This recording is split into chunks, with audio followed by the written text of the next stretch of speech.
యోహాను సువార్త నిన్నటి రోజున 1వ అధ్యాయంలో నుంచి అనేక విషయాలు మనము మాట్లాడుకున్నాము.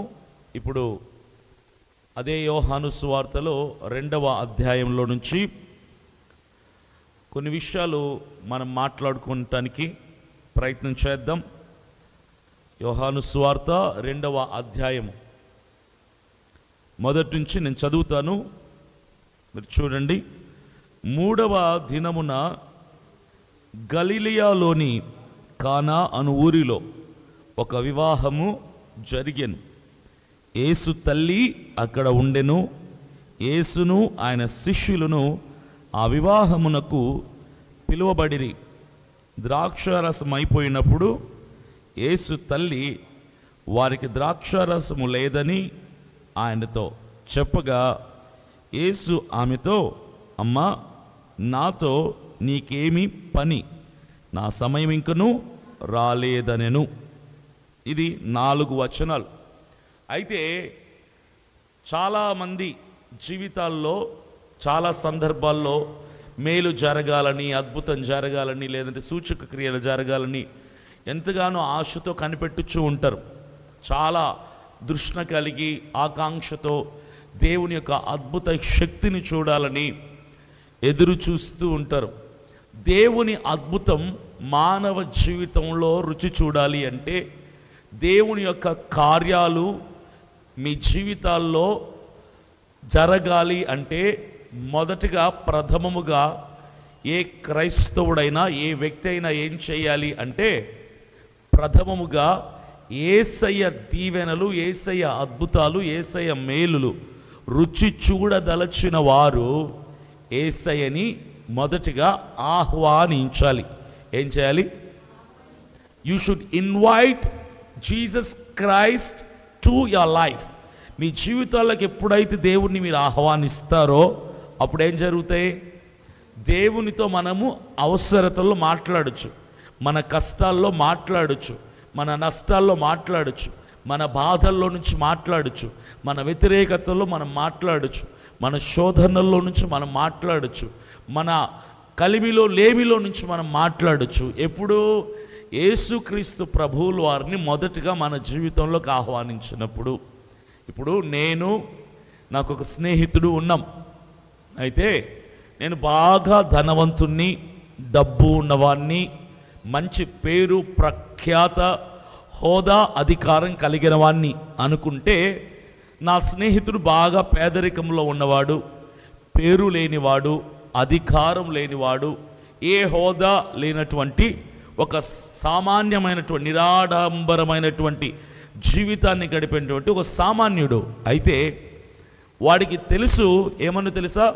అభినయ్ దర్శన్ నా పక్కన ఉంటే నాకు కష్టం వచ్చినప్పుడు ఆదుకుంటాడు, డబ్బు అవసరమైతే డబ్బులు ఇస్తాడు, ఏదైనా రికమెండేషన్ అవసరమైతే రికమెండేషన్ పెట్టించగలడు, ఏదైనా ఉద్యోగం కావాలంటే ఇప్పించగలడు, ఏ అవసరత ఉన్నా అభినయ్ దర్శన్ నా పక్కనుంటే వాడు నాకు సహాయపడతాడు అని నా స్నేహితుడికి తెలిస్తే వాడేమని జాగ్రత్త పడతాడంటే, మొదటిగా అవసరం అప్పుడు లేకపోయినా, ప్రస్తుతం అవసరము లేకపోయినా, నాతో ప్రస్తుత రోజుల్లో, ప్రస్తుత కాలంలో నాతో ఎలాంటి అవసరం లేకపోయినా, రానున్న రోజుల్లో, భవిష్యత్తులో, రేపో ఎల్లుండో, వచ్చే సంవత్సరమో ఎప్పుడో ఒకసారి మానవ జీవితంలో కష్ట నష్టాలు వస్తూ పోతూ ఉంటాయి. కాబట్టి ఇప్పుడైతే నాకు అవసరతలు ఏమీ లేవు, అభినయ్ దర్శన్తో నాకు పెద్ద ఉపయోగం ఏమీ లేదు, కానీ రానున్న రోజుల్లో నాకేమైనా కష్టము, బాధ, నష్టము, అవసరత కలిగితే మాత్రం ఖచ్చితంగా నాకు వాడు అవసరం పడుతుంది. వాడు ఉండాలి. వాడు ఉంటే తప్ప అది ఫుల్ఫిల్ అవ్వదు. నా కష్టం తీరదు, నా బాధ పోదు, నా అప్పు తీరదు అని నా స్నేహితుడికి తెలుసు. కాబట్టి ప్రస్తుత కాలములో నా అవసరం ఏది లేకపోయినా వాడు ఏం చేస్తాడు తెలుసా? నాతో ఫెలోషిప్ మెయింటైన్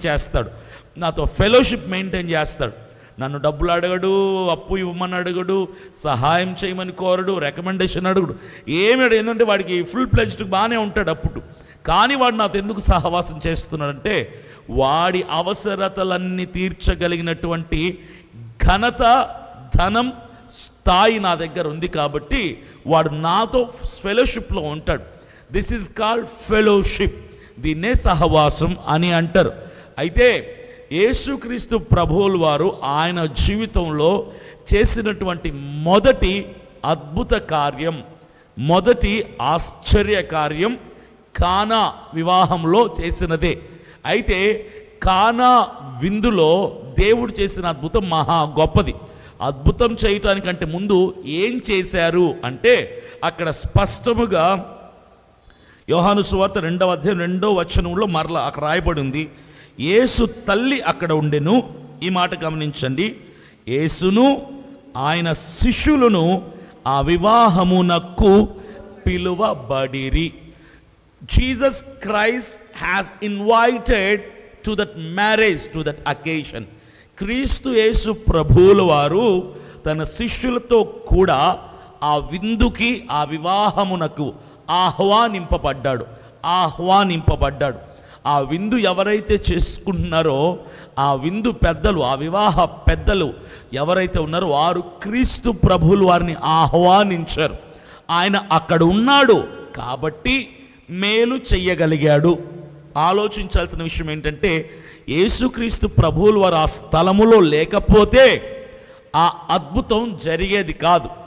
ఆ ద్రాక్షారసం అయిపోయినప్పుడు ద్రాక్షారసము మార్చగలిగిన అంతటి వాడు నీటిని ఏ ఘనుడు లేడు, అది క్రీస్తు ప్రభువుల వారికే సాధ్యం. కాబట్టి ఒకవేళ కనుక ఆ విందునకు క్రీస్తు ప్రభువుల వారు ఆహ్వానించబడకపోతే ఆ వెలితి అక్కడ చాలా ఉండేది.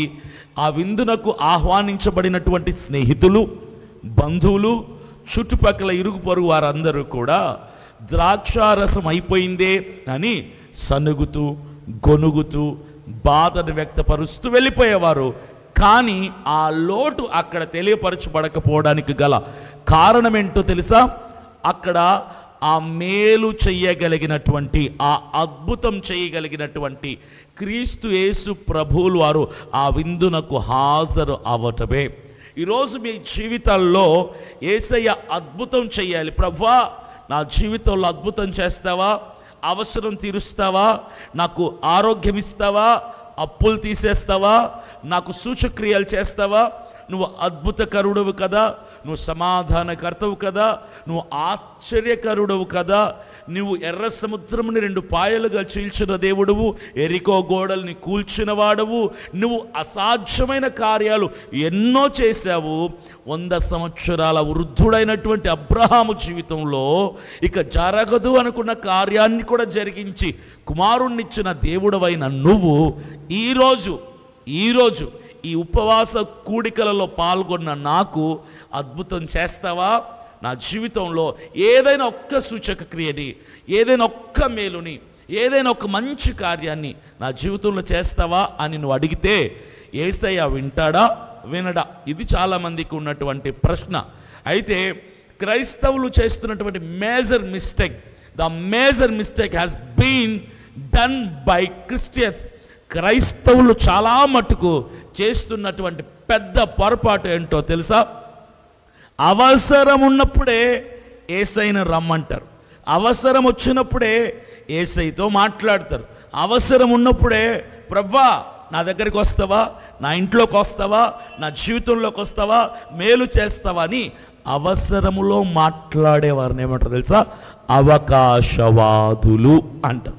అంటే లోకంలో ఒక లోకోక్తి, ఒక సామెత ఉంటుంది, అందితే జుట్టు లేదంటే కాళ్ళు పట్టుకోండు.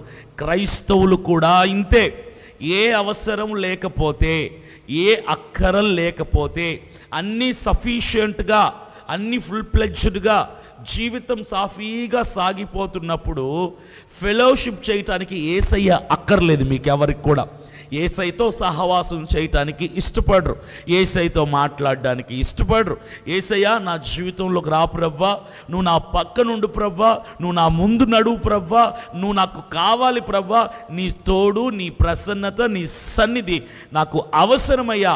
ఇప్పుడు నాకు ఏ అవసరత లేవు, కానీ నువ్వు నాకు కావాలి. I need you, but I don't need any requirements from you, but I need your fellowship. I need your love, I need your compassion, I need your grace, I need your glory. నాకు నీ నుంచి ఏ అవసరం తీర్చుకునే పని లేదు, కానీ నాకు నీ కృప కావాలి, నీ సన్నిధి కావాలి, నీ తోడు కావాలి. నా ఇంట్లో, నా కుటుంబంలో, నా ఒంట్లో, చదువులో, ఉద్యోగంలో, వ్యాపారులు, ప్రయాణంలో ఏది నాకు అవసరత కొదువ ఏది లేదు, లేమి ఏది లేదు, కానీ నాకు నువ్వు పక్కనుంటే నాకు అదో తెలియని ధైర్యం కలుగుతుంది. ప్రభువా, నాకు నువ్వు నా పక్కన నిలబడతావా, నా పక్షమున నిలబడతావా అని ప్రభువుల వారిని, క్రీస్తు ప్రభువుల వారిని లైఫ్లోకి ఇన్వైట్ చేయాలి, ఇన్విటేషన్ ఇవ్వాలి. If you want blessings, if you want miracles, if you want impossible things to be done in your life, you must invite Jesus Christ of Nazareth to your life before you need any requirements from the God. దేవుని నుంచి ఏదైనా అవసరం నీకు రాక మునుపే నీ పక్కన వేసే ఉండాలి. That is the true Christianity. నిజమైన క్రైస్తవం అంటే ఏంటో తెలుసా? అవసరతలో దేవుని దగ్గరికి వెళ్ళేవాడు, అవసరతలో దేవుని పిలిచేవాడు ఎన్నటికీ క్రైస్తవుడు కాదు. అవసరము లేకపోయినా, అన్ని సమృద్ధిగా ఉన్నా, ఈరోజు ఆరోగ్యం బాగున్నా, ఈరోజు అన్ని కొదువ లేకుండా జీవితం సమృద్ధిగా దీవెనకరంగా సాగుతున్నా కూడా, ప్రభువా నాకు నువ్వు కావాలి, I need you lord, I want you in my life అని క్రీస్తు ప్రభువుల వారిని ఆహ్వాని. దీన్ని ఏమంటారు తెలుసా? ముందు జాగ్రత్త అంటారు. దీన్ని ఏమంటారు? ముందు జాగ్రత్త అంటారు. అంటే వర్షం వచ్చే సూచనలు ఉన్నాయనుకోండి, ఇంట్లో నుంచి బయటికి వెళ్తున్నప్పుడు వర్షం వచ్చే సూచనలు ఉన్నాయి, మబ్బులు క్లౌడీగా ఉంది, ఆకాశం అంతా మబ్బులు వచ్చేసాయి, చీకటి కమ్మేసింది, మీకు అర్థమవుతుంది వర్షం వచ్చేలాగా ఉంది, క్లైమేట్ మొత్తం మారిపోయింది కదా అని. అప్పుడు నువ్వు ఏదో పని మీద బయటికి వెళ్తున్నావు. నువ్వు బయటికి వెళ్ళేటప్పుడు వచ్చినప్పుడు చూసుకుందాంలే అని వెళ్ళిపోయావు అనుకో, నువ్వు బయటికి వెళ్ళాక వర్షం వస్తే ఏం చేస్తావు? ఖచ్చితంగా తడిచిపోతావు. తడిచిపోయిన తర్వాత గొడుగు తెచ్చుకుంటే బాగుండేదే అన్నవాడు తెలివైనోడా? వర్షం వచ్చే సూచనలు గమనించి అయినా బయటికి వెళ్ళి ఏదో పని ఉంది తప్పదు అనుకున్నప్పుడు, ఖచ్చితంగా చేతిలో గొడుగు పట్టుకొని వెళ్ళినప్పుడు వర్షము చినుకులు పడగానే గొడుగు చేతిలో ఉన్నదాన్ని తెరిచి తల మీద పెట్టుకునేవాడు తెలివిపరుడా? వర్షంలో తడిచిపోయి నాకు కావాలయ్యా, నీ అక్కర నాకుంది ప్రవ్వా, నాకు నువ్వుంటే నాకు కొండంత ధైర్యం, ఎలాంటి అలజడి ఏ క్షణం వచ్చినా నువ్వు నన్ను నీ రెక్కల చాటున దాచిపెడతావు కనుక I need you O Lord అని ప్రార్థన చేస్తూ దేవునితో సహవాసం చేసి నీ జీవితంలోనికి దేవుణ్ణి ఆహ్వానించాలి. ఏం చేయాలి? ఆహ్వానించుకోవాలి. ఏ రోజుకి ఆ రోజు లేవంగానే, ప్రభువా ఈరోజు నా జీవితంలోకి నువ్వు రానైనా, ఈ రోజంతా కూడా నా పనులలో, ప్రయాణాల్లో, చదువులో, ఉద్యోగంలో, ఆలోచనల్లో, తలంపులలో, నిర్ణయాల్లో, నా మాటలో, నడవడికలో, ప్రతి విషయంలో కూడా నాకు తోడుగా నువ్వు ముందు రా ప్రభువా అని ఈరోజు నీకు అనుగ్రహించబడినటువంటి బహుమానముగా ఇవ్వబడినటువంటి నూతన దినంలో దేవుణ్ణి ఆహ్వానించుకోవాలి. ఎప్పుడు ప్రథమముగా మొదటగా దేవుణ్ణి ఆహ్వానించుకొని, ప్రభువా నువ్వు నాకు ముందుగా వెళ్ళు, నాకు ఏ ఆపద సంభవించదు, నాకు ముందుగా నువ్వు ఉండు, నాకు ఏ కీడు సంభవించదు, నాకు ముందుగా నువ్వు ఉండు, ఏ చీకటి నా మీదికి వచ్చి నన్ను ఆవరించదు, కాబట్టి నాకు ముందుగా నువ్వు ఉండు ప్రభువా అని ప్రతి క్రైస్తవుడు కూడా ఇవ్వబడుతున్నటువంటి నూతన దినం అన్నటువంటి నూతన ఆయుష్లో మొదటిగా ఎవరిని ఆహ్వానించాలి? ప్రభువుని ఆహ్వానించుకోవాలి.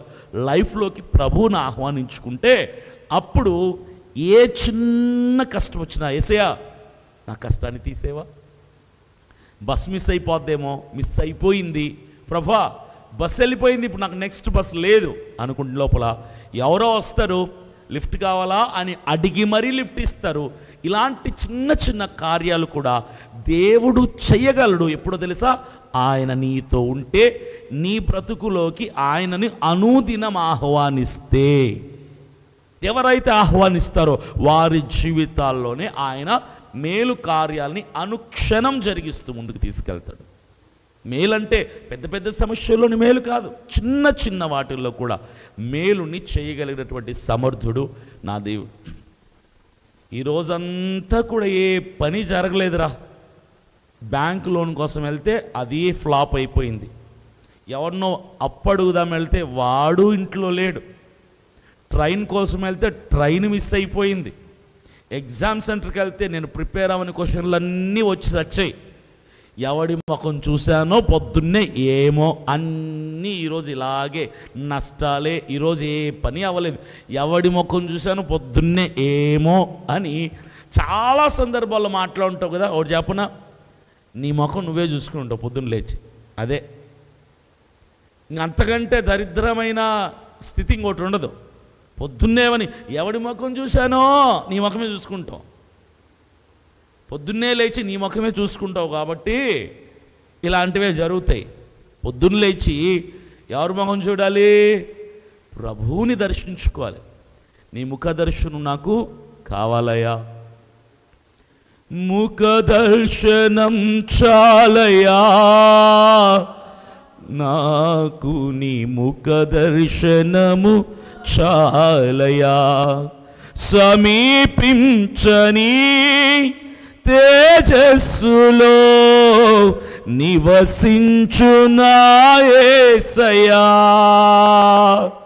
సమీపించని తేజస్సులో నివసించు నా దైవమా, నీ ముఖ దర్శనము చాలయ్యా, నాకు నీ ముఖ దర్శనం చాలయ్యా. యేసయ్యా యేసయ్యా యేసయ్యా యేసయ్యా. ఎవరు దర్శనం కావాలి? ప్రభు ముఖాన్ని దర్శించుకుంటే ఉదయం లేవగానే అద్దం ముందరికి వెళ్ళి కళ్ళు బులుముకుంటూ కొంతమంది మహాచండాలమైన పనికిమాలిన నీచ నికృష్టమైన దరిద్రమైన అలవాటు కూడా ఉంటుంది. పొద్దున్నే లేచి ఇలా ఇలా చేతులు రుద్దుకొని చేతులు చూసుకుంటారు. కొంతమంది చేతులు ఏం కనిపిస్తారు? చేతిలో నీ దరిద్రం అంతా చెత్తంతా అక్కడే ఉంటుంది. పొద్దున్నే లేవని కొంతమంది చేతులు చూసుకుంటారు. కొంతమంది పొద్దున్నే లేవంగానే ఆ నిద్రలో నుంచి కళ్ళు మూసుకొనే కొన్ని సినిమాల్లో సీరియల్లో చూపిస్తుంటారు. అది చూసి నేర్చుకున్నటువంటి కొంతమంది పనికి మాలిన వ్యక్తులు కళ్ళు మూసుకొని అలా ఏదైనా తట్టుకొని పడి తల పగిలితే సస్తాడు, దరిద్రం వదిలిపోద్ది. అలా కళ్ళు మూసుకొని వెళ్ళి కూతురు ముఖాన్ని చూస్తాడు. కూతురు ముఖం, భార్య ముఖం చూస్తారు కొంతమంది. మా భార్య ప్రియులు, భార్యంటికి అమితమైన అమోఘమైనటువంటి మహాప్రేమ అనమాట. ఇటు పొద్దున లేవగానే పక్కనే ఉంటుంది భార్య చూడరు, భార్య ముఖమే చూడాలను. నీ భార్య ముఖం చూస్తేనే ఈ రోజంతా నీకు పనులు అవుతాయి అన్నమాట. ఎవడు ముఖం చూడాలి నువ్వు? దేవుణ్ణి ముఖ దర్శనం చేసుకో. ఏమని? పాస్టర్ గారు దేవుడు కనిపించాడు కదండి.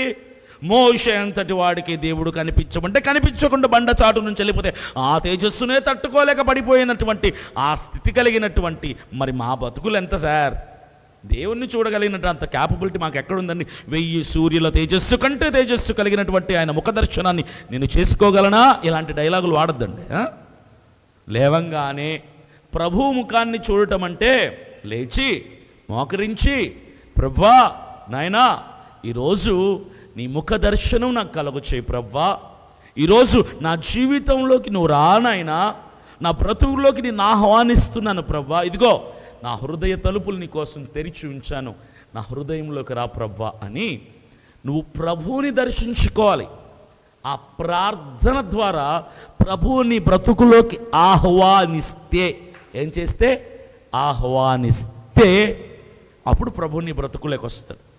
ఇంకా తర్వాత ఎవడు ముఖమేం చూసుకో, ఇబ్బంది ఏమీ లేదు. ఇక ధైర్యంగా వెళ్ళు. బస్కి వెళ్తావా, ట్రైన్కి వెళ్తావా, ఫ్లైట్కి వెళ్తావా, ఎయిర్పోర్ట్కి వెళ్తావా, రైల్వే స్టేషన్కి వెళ్తావా, ఎక్కడికి వెళ్తా వెళ్ళు. నీ పనులన్నీ కూడా యేసు నామములో సఫలమవునుగాక. ఎప్పుడు ఇది సాధ్యమవుతుంది? లేవగానే హృదయ తలుపులు తెరిచి ప్రభువుని ఆహ్వానించి, ప్రభువా ఇదో ఆ రోజు కానా విందుకి నిన్ను ఆహ్వానిస్తేనే కదా, నువ్వు అక్కడ ఉన్నావు కాబట్టే కదా, ఆ కష్టం వచ్చినప్పుడు నువ్వు సహాయపడగలిగావు కదా.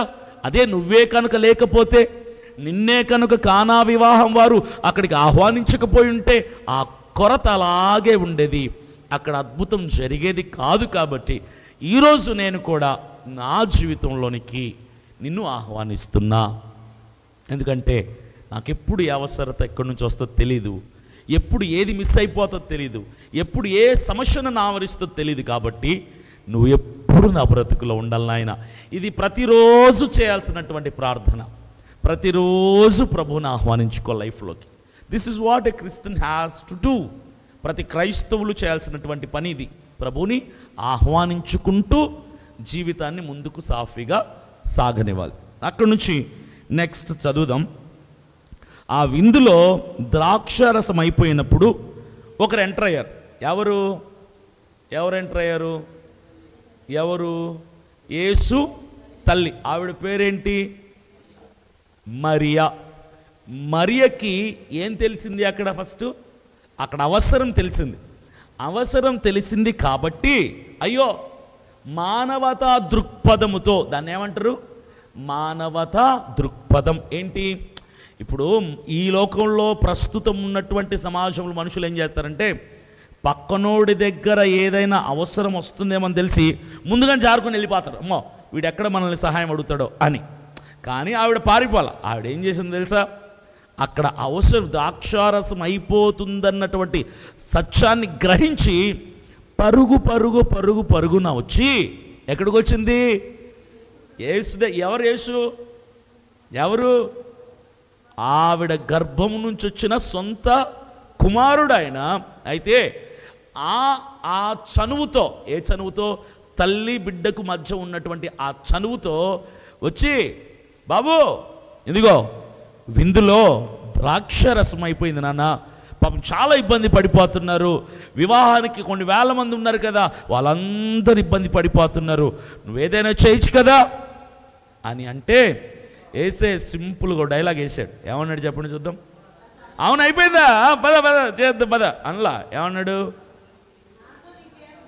Why you are here, it's not my time, my time has not yet come.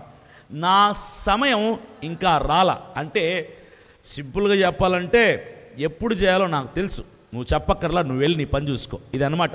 ఏమన్నాడు? ఎప్పుడు చెయ్యాలో నాకు తెలుసు, నువ్వు చెప్పక్కర్లేదు, నువ్వు వెళ్ళి నీ పని చూసుకో. ఇది అనమాట. సొంత తల్లి అవసరత గురించి చెబితే కూడా యేసయ్య ఏమంటున్నాడు?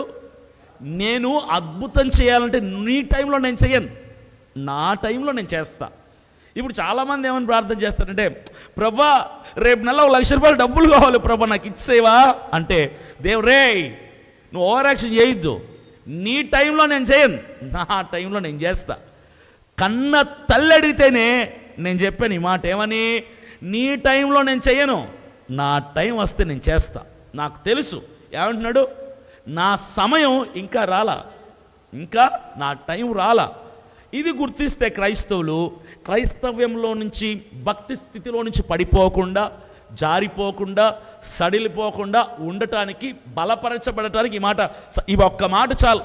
క్రైస్తవులు బలముగా క్రైస్తవ్యంలో నిలబడ్డానికి. ఏ మాట? ఎందుకో దేవుడు ఆలస్యం చేస్తున్నాడు రా, నెల రోజుల నుంచి ప్రార్థన చేస్తున్నాను కానీ ఏం జరగటంలా, ఉపవాస ప్రార్థన చేశాను రా, అయినా దేవుడు పట్టించుకోవట్లా, పాస్టర్ గారికి చెప్పి ప్రార్థన చేయించాను, సంఘం అంతా ప్రార్థన చేస్తున్నారు, అయినా దేవుడు నేను అడిగింది ఇవ్వట్లేదే. నువ్వు అడిగినప్పుడు దేవుడు ఇవ్వడు, దేవుడు ఇవ్వాలనుకున్నప్పుడు ఇస్తాడు. అర్థమైందా?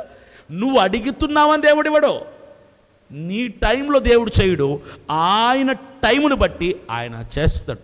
పరిశుద్ధ బైబిల్ గ్రంథంలో మాట ఉంటుంది, ఏమని తెలుసా? ప్రతిదానికి సమయము కలదు. దేనికి? ఏడవటానికి, నవ్వటానికి, పడవటానికి, తినటానికి, ఆడుకోవటానికి, ప్రతి దానికి సమయము కలదు. అది ఏ సమయము? మానవుని సమయం. చాలామంది డైలాగ్ వేస్తుంటారు, నా టైం రావాలి, నా టైం వస్తే చెప్తాను, నా టైం వస్తే. నీ టైం రాదు. నీ టైం ఎప్పుడు వస్తుందో పెట్టెలో పెట్టి మూతడేశాక అప్పుడు వస్తుంది నీ టైం.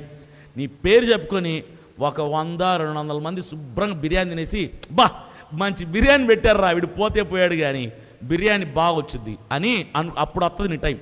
ఎప్పుడు ఇలాంటి పనికి మాలిన అన్యులు మాట్లాడే లోక సంబంధమైనటువంటి ఆచారపు మాటలు అంటారు వీటిని. నా టైం వస్తే నేను చెప్తా. Every dog has its time. ప్రతి కుక్కకు ఒక రోజు ఉంటుంది. నువ్వు కుక్కవా? కాదు కదా. ఎవరు నువ్వు? క్రీస్తు బిడ్డవి. నీ టైం అంటే ఉండదు. దేవుడు టైంలోనే నీకు మేలు చేస్తాడు. నాకు టైం రావాలి, దేవుడు ఏదో ఒక రోజు నాకు టైం ఇస్తాడు కాదు. నీ అవసరత ఏదైనా, నీ ఎమర్జెన్సీని బట్టి దేవుడు కార్యం చేయడు. కానీ ఆయన సమయమునందు మాత్రమే ఆయన కార్యాన్ని జరిగిస్తాడు.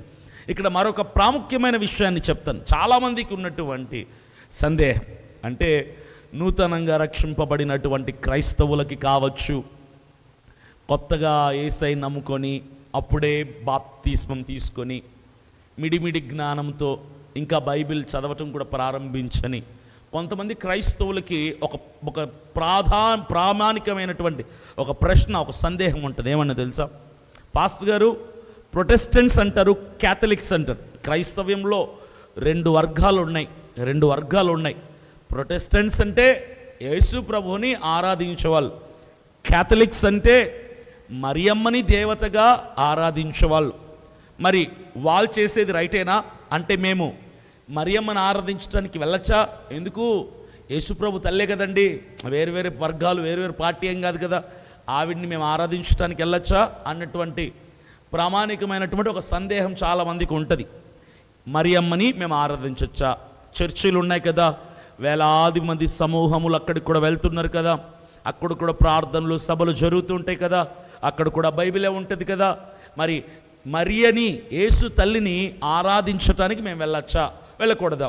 అసలు యేసు తల్లిని మేము ఆరాధించకూడదా అంటే సింపుల్ స్ట్రైట్ ఆన్సర్ ఒకటి చెప్తున్నా. ఇక్కడ యేసు తల్లి ఎందుకు ఘనపరచబడింది అంటే ఒకే ఒక కారణం, యేసయ్యని ఆవిడ కన్నది కాబట్టి.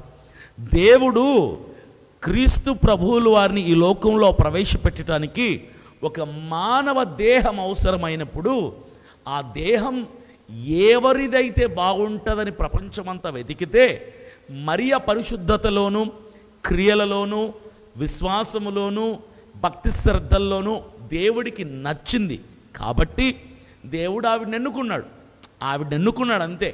ఆవిడ స్థానంలో మరొకరు ఎవరైనా ఆవిడ కంటే బాగా భక్తి శ్రద్ధలు కలిగి ఉంటే దేవుడు వారిని ఎన్నుకునేవాడు. అది ఒక అవకాశం ఇచ్చాడు అంతే. అంత మాత్రాన ఆమె దేవత అయిపోలేదు, ఆమె ఆరాధించబడవలసిన అవసరం లేనే లేదు. నేను చిన్న ఎగ్జాంపుల్ ఒకటి చెప్తాను. ఇప్పుడు ఒక కలెక్టర్ ఉన్నాడు. కలెక్టర్ మనకు తెలియదు. నాకు కలెక్టర్ పెద్దగా పరిచయం లేదు. కలెక్టర్ వాళ్ళ అమ్మ నాకు బాగా పరిచయం ఉంది. ఇప్పుడు కలెక్టర్తో నాకు ఏదైనా ఒక పని పడింది అనుకో, మా ఊర్లో రోడ్డు వేయాలో లేదంటే ఒక పని జరగాలి. అయితే కలెక్టర్తో నాకు పని పడినప్పుడు కలెక్టర్తో నాకు పరిచయం ఏమీ లేదు కాబట్టి నేను ఎక్కడికి వెళ్ళొచ్చు? ఇప్పుడు ఎవరి దగ్గరికి వెళ్ళొచ్చు? కలెక్టర్ గారి అమ్మ దగ్గరికి వెళ్ళి, అమ్మగారు మీ అబ్బాయితో, అదే కలెక్టర్ బాబుతో ఒక మాట చెప్పి మాకు ఈ పని చేయించండి అని ఈవిడ ద్వారా నేను రికమెండేషన్ చేయించవచ్చు. తల్లి కాబట్టి ఆ మాత్రం చనువు ఉంటుంది కాబట్టి తల్లి మాట కాదనడేమో అన్నటువంటి ఒక చిన్న ఆశతో అమ్మగారి దగ్గరికి వెళ్ళి నా యొక్క రిక్వెస్ట్, నా విన్నపములన్నిటినీ కూడా అమ్మగారి దగ్గర చెప్పుకుంటే అమ్మగారు ఏం చేస్తారు? కుమారుడికి చెప్తుంది, ఆయన చేసి పెడతాడు. అల్టిమేట్గా నేను మరలా ఎవరికి థ్యాంక్స్ చెప్తాను? ఇప్పుడు కలెక్టర్ వాళ్ళ అమ్మకా? ఎవరికి చెప్తాను థ్యాంక్స్? వాళ్ళ అమ్మకే. ఏమని చెప్తాను? అమ్మగారు చాలా థ్యాంక్స్ అమ్మా, మీరు మీ బాబుకు చెప్పినట్టున్నారు, మా పని పూర్తి అయిపోయింది, జరిగిపోయింది, చాలా థ్యాంక్స్ అని విన్నపము చేసింది, విజ్ఞాపన చేసింది ఆవిడకే, తిరిగి థ్యాంక్స్ చెప్పింది కూడా ఆవిడకి. ఇప్పుడు కలెక్టర్ పబ్లిక్గా బహిరంగముగా ఒక ప్రకటన చేశాడు. ఏమని తెలుసా? ఈరోజు నుంచి ప్రజలారా మీ అవసరతలు, మీ శ్రమలు, కష్టాలు ఏవైనా కూడా కలెక్టర్నైనా నేను మీ అందరికీ అందుబాటులో ఉంటాను. చిన్న పెద్ద, పేద, ధనిక, చదువుకున్నాడు, చదువులేనోడు, విజ్ఞానుడు, పామరుడు తేడాలు ఏవి లేకుండా ఎవరు అవసరత పత్రాన్ని తీసుకొని వచ్చిన నేరుగా నా దగ్గరికి రావటానికి మీకు అవకాశం ఉంది అపాయింట్మెంట్ అక్కర్లేదు, అనుమతి ఉంది, నేరుగా నా దగ్గరకు వచ్చి మీ అవసరతని చెప్పుకోవడానికి నేను వింటాను, విన్న అవసరాన్ని తీరుస్తాను కలెక్టర్ ప్రకటన చేశాడు. ఓకేనా? ఇప్పుడు నాకు మరలా అవసరం వచ్చింది. ఇప్పుడు నేను కలెక్టర్ వాళ్ళ అమ్మ దగ్గరికి వెళ్తానా, కలెక్టర్ దగ్గరికి వెళ్తానా? ఎందుకు వెళ్తాను? వాళ్ళ అమ్మ లేదా? ఉందా? పోయిందా? ఉంది. మరి ఎందుకు వెళ్ళాలి కలెక్టర్ దగ్గరికి? ఎందుకు వెళ్ళాలి? పని చేసేటోడే డైరెక్ట్గా రండి అని చెప్పినప్పుడు మరలా అమ్మ దగ్గరికి వెళ్ళేటోడు ఏమవుతాడు? పనికి మాలిన తెలివి తక్కువ వాడు అవుతాడు. కాబట్టి ఇప్పుడు నేరుగా నేను ఎక్కడికి వెళ్ళిపోతాను? డైరెక్ట్ కలెక్టర్ గారి దగ్గరికి వెళ్ళిపోతాను, అంతే. కలెక్టర్ గారి అమ్మ అంటే నాకు గౌరవమే, కానీ పని చేసేవాడేవాడు ఫైనల్గా కలెక్టరే. కలెక్టర్ వాళ్ళ అమ్మ గనురాలే, ఎందుకు? అంత గొప్పని కన్నది కాబట్టి. అంత మాత్రాన ఆవిడ రికమెండేషన్ పెట్టడానికి పనికి వస్తుంది, కానీ నేరుగా ఈయనే వచ్చి మీ కష్టాలు చెప్పుకుంటారు బాబు నేను చేస్తానప్పుడు ఇంకా అమ్మగారితో నాకేం పని ఉంటుంది? అవసరం లేదు. కాబట్టి డైరెక్ట్గా వెళ్ళిపోతాం. ఇక్కడ యేసయ్యను ఆవిడ కన్నది కాబట్టి ఆవిడ ధన్యురాలే, స్త్రీలలో ధన్యురాలు. ఎందుకు? దేవుడు ఆవిడ భక్తిని చూసి ఎన్నుకున్నాడు కాబట్టి, ఎంత గొప్ప భక్తిపర్రాలైతేనే దేవుడు ఎన్నుకుంటాడు కాబట్టి ఆవిడ గొప్పదే. కానీ నీ ప్రార్థనలు, నీ విజ్ఞాపనలు, నీ విన్నపములు, నీ ఆరాధన, నీ నైవేద్యము, నీ పూజలు, పురస్కారాలు ఏవి కూడా మరియమ్మకు ఇవ్వటానికి వీలు లేదు.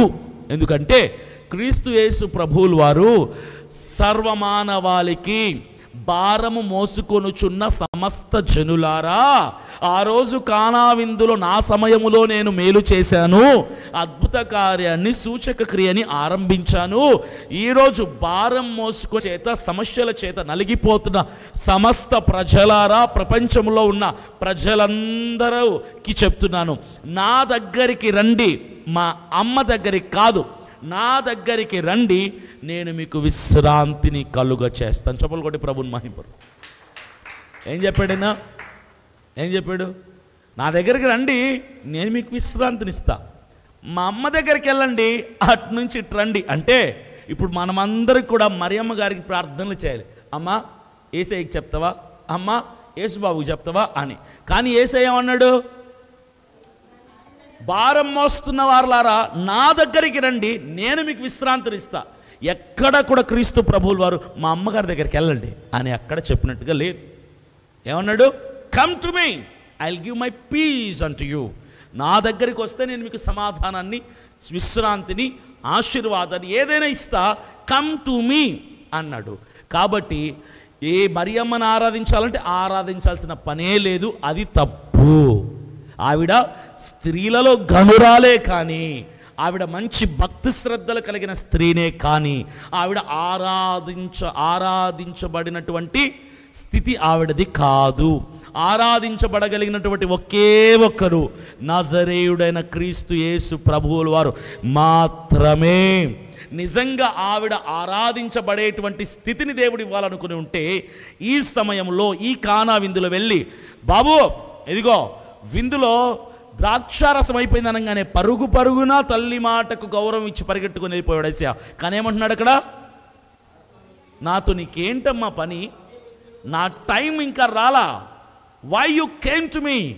If my time comes I come to you. నువ్వు నా దగ్గరికి ఎందుకు వచ్చావు?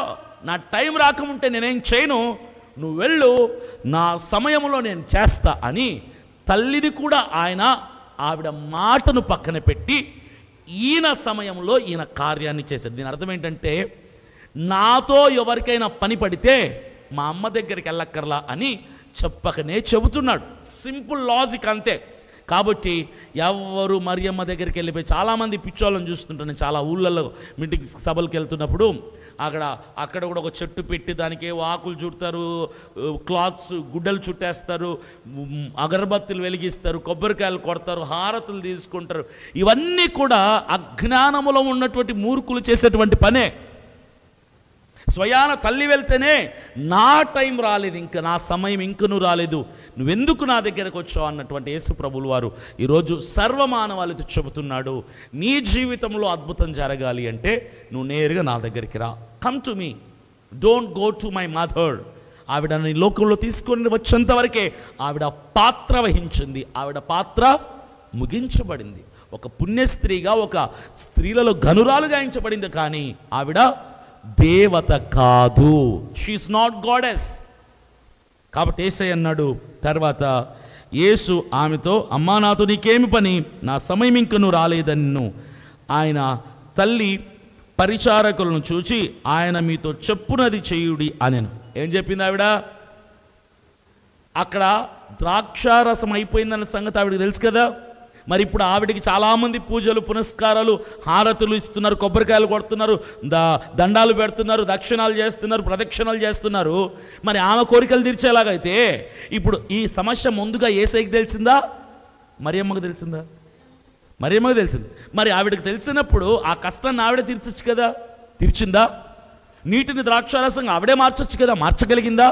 ఎందుకు? ఆవిడ కూడా నీకు లాంటి, నాకు లాంటి, మనలాంటి ఒక సామాన్యమైన స్త్రీనే కాబట్టి ఆవిడకి అది సాధ్యం కాలేదు. కాబట్టి ఎవరి దగ్గరకు వచ్చింది? దైవనరుడు, దైవము దగ్గరికి వచ్చింది. దైవము దగ్గరికి ఎప్పుడైతే వచ్చిందో, ఆయన నాకు లాంటి సామాన్యమైన నరుడు కాదు, ఆయన నాలాంటి సామాన్యమైన నరుడు కాదు. కాబట్టి ఆయన పరము నుంచి దిగి వచ్చినవాడు. కాబట్టి ఈ దైవమైతేనే తప్ప ఈ సమస్యని పరిష్కరించలేడని ఆవిడకు కూడా తెలిసి, కష్టం వచ్చినప్పుడు ఆ కష్టాన్ని తీసుకెళ్ళి ప్రభువుల వారి దగ్గర విజ్ఞాపన చేసి విన్నపము చేసుకుంది. అయ్యా, అక్కడ అవసరం ఉంది, నువ్వు వస్తే అవసరం తీరుతుందని చెప్పింది తప్ప నేను చేస్తాను అని చెప్పలా. పరిచారకులతో కూడా ఏమంటుందో తెలుసా? యేసు చెప్పినట్టుగా మీరు చేయండి అని చెప్పి ఆవిడ అక్కడి నుంచి వెళ్ళిపోయింది. She went out from that place. She gave that responsibility to పరిచారకులకు ఇచ్చింది. ఆవిడ బాధ్యతను అప్పు చెప్పి, యేసు ఏం చెప్తే ఆ పని చేయండి అని చెప్పింది. అప్పుడు యేసయ్య అంటున్నాడు, యూదుల శుద్ధీకరణ ఆచార ప్రకారం 2-3 తూముల పట్టు 6 రాతి బాణలు అక్కడ ఉంచబడి ఉండెను. యేసు ఆ బాణలు నీళ్లతో నింపుడి అని వారితో చెప్పగా, వారు వాటిని అంచుల మట్టుకు నింపిరి. అప్పుడు ఆయన వారితో, మీరిప్పుడు ముంచి విందు ప్రధాని యొద్దకు తీసుకొని పొండి అని చెప్పగా, వారు తీసుకొని పోయేరి. ఇక్కడ యేసయ్య అద్భుత కార్యం చేశాడా, చేయలేదా? చేశాడు. సింపుల్గా చేశాడు. ఏమని చేశాడు? మోకరించి ప్రార్థన చేశాడా, మంత్రం చేశాడా, మాయ చేశాడా, ఉపవాసం చేశాడా? ఏంలా, ఖాళీ బాణల్లో అంచుల మట్టుకు నీటిని నింపండి అన్నాడు. వాళ్ళు ఆయన చెప్పినట్టుగా నీటిని నింపారు. నింపిన తర్వాత ఏమనంటే, ఇప్పుడు వాటిని తీసుకొని వెళ్ళి అక్కడ విందు ప్రధానికి ఇవ్వండి. ఎవడైతే ఆ విందు ప్రధానిగా పెద్దవాడిగా ఉంటున్నాడో మొట్టమొదటి వాడికి తీసుకెళ్ళి ఇవ్వండి అని చెప్పాడు. ఆయన ఏం చేయలా, నీళ్ళు వేయమన్నాడు, తీసుకెళ్ళి ఇవ్వమన్నాడు, అంతే. ఎప్పుడు చేశాడు ఇది? వారు అడిగినప్పుడు చేశారా? తల్లి అడిగినప్పుడు చేశాడా? ఈయన టైంలో ఈయన చేశాడు. ఎప్పుడు కూడా డిసప్పాయింట్ అవ్వకూడదు, ఎప్పుడు కూడా డిస్కరేజ్ అవ్వకూడదు, ఎప్పుడు కూడా లేట్ అవుతుంది అని అపోహలోకి వెళ్ళిపోకూడదు. ఎందుకు వెళ్ళిపోకూడదంటే, కానా విందులో దేవుడు అద్భుతం చేసింది ఎప్పుడు తెలుసా? ఈయనకు సమయం వచ్చినప్పుడు చేశాడు. కాబట్టి నీ జీవితంలో కూడా ఈరోజు అప్పులు ఉండొచ్చు, అనారోగ్యం ఉండొచ్చు, కొరతలు ఉండొచ్చు, శ్రమలు ఉండొచ్చు, బాధలు నిందలు ఉండొచ్చు, అవమానాలు శోధనలు ఎన్నో ఉండొచ్చు. కానీ తొందరపడటం వలన ఉపయోగం లేదు. కానీ నా దేవుడు తన సమయమందు ఖచ్చితంగా నా జీవితంలో అద్భుత కార్యాన్ని చేసి తీరతాడు. In his time. ఆలస్యం అవుతుంది అంటే దేవుడు నిన్ను విడిచిపెట్టాడు అని కాదు. ఆలస్యం అవుతుంది అంటే దేవుడు నిన్ను వదిలేశాడు, మర్చిపోయాడు అని కాదు. నీ పక్కనోడికి మేలు జరుగుతుంది, నీకు ఇంకా మేలు జరగటం లేదు అంటే దేవుడు నీ పట్ల పక్షపాతి అయి ఉన్నాడు అని కాదు. నీ జీవితంలో ఆలస్యం అవుతుందంటే దేవుడు ఇంకా ఘనమైనటువంటి ఆశ్చర్యమైన అద్భుతమైన కార్యం నీ జీవితంలో జరిగించబోతున్నాడని అర్థం. ఆలస్యం అవుతుంది అన్నప్పుడు నిరుత్సాహపడటం కంటే ఇంకా నా దేవుని సమయం రాలేదేమో అని నిరీక్షణతో ఎదురు చూడటం మంచిది. కానీ అపోహలు, భ్రమలు, నిందలు, నేరారోపణలు దేవుని మీద వేయటం మంచిది కాదు. అక్కడ దేవుని సమయం వచ్చింది, ఏమన్నాడు? ఆ నీటిని ద్రాక్షారసముకు దేవుడు మార్చేసి ఆ విందు ప్రధాని దగ్గరికి వెళ్తే ఆ ప్రధాని ఆ ద్రాక్షారసమును తాగి అంటున్నాడు, ఆ ద్రాక్షారసం ఎక్కడి నుంచి తెచ్చారా బాబు? ఎక్కడైనా ఏ పెళ్ళిలో అయినా మొదటగా ఎవడైనా సరే మంచిది మొదటగా ఇస్తాడు, రెండోసారి చెడ్డదిస్తాడు, పాడైపోయింది ఇస్తారు. ఎందుకంటే అప్పుడు అందరూ తాగేసి మత్తులుగా ఎక్కడ వారు అక్కడ కడుపు నిండిపోయి ఉంటారు కాబట్టి రుచి లేనిది నెక్స్ట్ ఇస్తారు, మొదట రుచి అయింది ఇస్తాడు. కానీ మీరేంటి మొదట రుచి లేనిది ఇచ్చారు, ఇప్పుడైతే మరింత రుచికరమైనది ఇస్తున్నారని ఆశ్చర్యపోయాడు. ముందు ఇచ్చిందేంటి? నిజమైన ద్రాక్షారసం. ఇప్పుడు ఇచ్చిందేంటి? నీళ్ళు. దేవుడు తలచుకుంటే, దేవుడు చెయ్యదలిస్తే రుచి లేని దాన్ని కూడా, చప్పదాన్ని కూడా అతి మధురముగా మార్చగలిగిన సమర్థుడు. చప్పట్లు కొట్టే ప్రభునామాన్ని మహింపరు. ఈరోజు నీ జీవితము ఉప్పు లేని పప్పుకూడలా ఉందిరా నా బతుకు అని చాలామంది డైలాగ్ వాడుతుంటారు. చప్పగా ఉందిరా నా జీవితం, ఏ ఆకర్షణ లేదు, ఏ అలంకరణ లేదు, ఏ ఎంటర్టైన్మెంట్ లేదు, ఏ దీవెన లేదు, ఎప్పుడు ఎక్కడ వేసిన గొంగ నా బ్రతుకంతా ఇలాగే సాగిపోతుందిరా, ఏ ఆనందం లేదు జీవితంలో అని చాలామంది వేదన పడుతుంటారు. కానీ నా దేవుడు ద్రాక్షారసము తాగినప్పుడు కూడా అంత అద్భుతంగా స్పందించినటువంటి ప్రజలు నీటిని తాగినప్పుడు, నీటిని ద్రాక్షారసముగా మార్చిన తర్వాత దీన్ని తాగినప్పుడు ఇది అతి మధురం అని సంబోధించి ఆయనని ఘనపరిచారు. ఎవరు ఇది చేసింది? ఇంత అద్భుతమైన రుచిని చేశాడు అని ఆశ్చర్యపోయాడు. లేట్ అయినా దేవుడు లేటెస్ట్గా చేస్తాడు. ఈరోజు నీ జీవితంలో లేట్ అవుతుంది అంటే అర్థం ఏంటో తెలుసా? నీరు గారిపోయిన నీ జీవితం, నిరుత్సాహంలో ఉన్న నీ జీవితం, నిస్సహాయతలో ఉన్న నీ జీవితం, రుచి లేని నీ జీవితం, అంధకారమైన నీ జీవితాన్ని దేవుడు మధురముగా, అతి మధురముగా మార్చబోతున్నాడని అర్థం. మధురమైన తీపి జ్ఞాపకాలు నీ జీవితంలో కలిగించటానికే, ఇవ్వటానికే దేవుడు ఆలస్యం చేస్తున్నాడు. నీటికి అంత రుచి ఎలాగొచ్చిందో తెలుసా? దేవుడు హస్తం అక్కడ ఉంది కాబట్టి, దేవుడు కార్యం చేయగలడు కాబట్టి, నీటినే మధురముగా మార్చిన దేవుడు నీ బ్రతుకులో ఉన్నటువంటి రుచి లేనటువంటి, నిస్సహాయమైనటువంటి, చప్పదనంతో నిండిపోయినటువంటి, ఏ ఆకర్షణ, ఏ ఆనందం లేనటువంటి నీ బ్రతుకుని ఆయన రుచికరముగా, మధురముగా, తీయనిదిగా మార్చలేడా? ఖచ్చితంగా ఆయన మార్చగలిగిన సమర్థుడు. My lord is capable to turn your life into A sweetness. తీయగా నీ జీవితాన్ని మార్చగలడు. కాకపోతే నీకు ఏముండాలంటే కాస్తంత ఓర్పు, కాస్తంత సహనం, కాస్తంత నా దేవుడు చేస్తాడు అన్న ధైర్యం నీకుంటే చాలు. దేవుని సమయం వచ్చినప్పుడు అతి మధురముగా నీ జీవితాన్ని ఆయన మార్చి వేయబోతున్నాడు. మొదటిగా ఆయన ఆహ్వానించాలి జీవితంలోకి. రెండవదిగా యేసు తల్లిని ఆరాధించకూడదు. నేరుగా యేసయ్యని నువ్వు ఏదైనా అడగటానికి ఆయన అనుమతిని, అవకాశాన్ని ఇచ్చి ప్రజలందరికీ ఆహ్వానాన్ని పలికాడు. మూడవదిగా నీ జీవితంలో అద్భుత కార్యం, ఆశ్చర్యకార్యం, మేలు కార్యం ఆలస్యం అవుతుందని నీరు కారిపోకు, నిరుత్సాహపడిపోకు, నిస్సహాయతలో నిలబడిపోకు. ఆలస్యమైన నా దేవుని సమయములో నా జీవితాన్ని అతి మధురముగా మార్చగలడు అని నువ్వు గుర్తుంచుకోగలిగితే చాలు. దేవుడి వాక్యాన్ని నీలో ఫలింపచేస్తాడు.